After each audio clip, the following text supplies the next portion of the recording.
The redo of Sukuna vs. Mahoraga is finally out, and just look at it.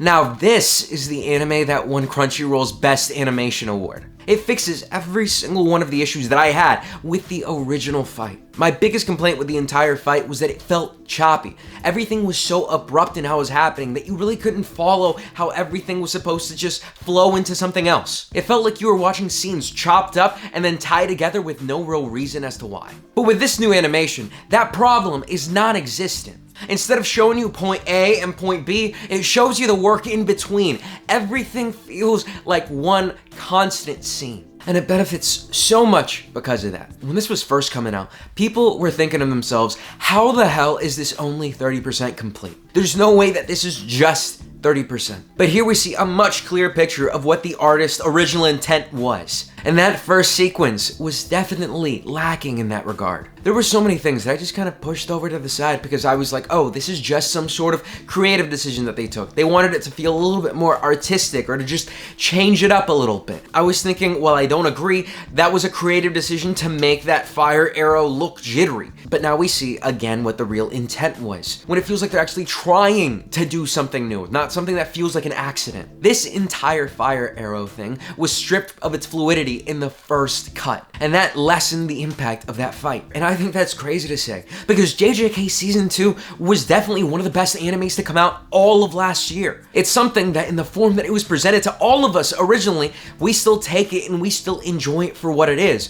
But now we can see that this is wholly justified in having its own theater re-release. It's a completely different fight, feeling, emotion than what we got the first time around. Just looking at how good and gorgeous these scenes look, there's so many new scenes that I can call my favorite ones from these episodes. I mean, just look at this. This blur of a person that's coming in that's so intimidating. This Blu-Ray Sukuna is just so good. Or there's that big clash over here that just makes all of time feel like it's standing still. They did a fantastic job with this. And I think that this theater re-release situation is something that's also fairly interesting too. And that's something that's difficult to say because every single anime pretty much does fixes when the Blu-ray release is set to be coming out. Scenes being completely re-edited and reanimated. Character designs just being fixed so that they can look better in the situation. Almost every series does something like this to varying degrees because not every series needs as much polish as something else. But we know how turbulent that production cycle has been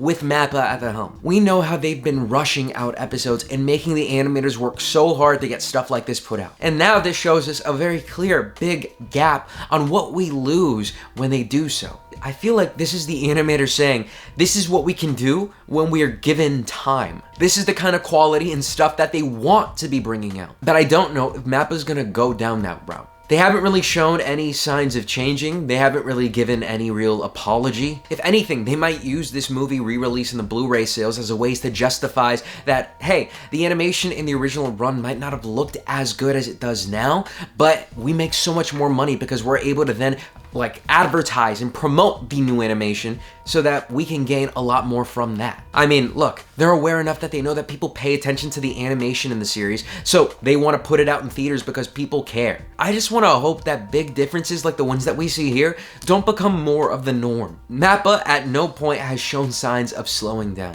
Those hopes might be for nothing, but it's just something that we're gonna have to wait and see for. As always, I was Bayfond, and I'll see you guys next time. Peace.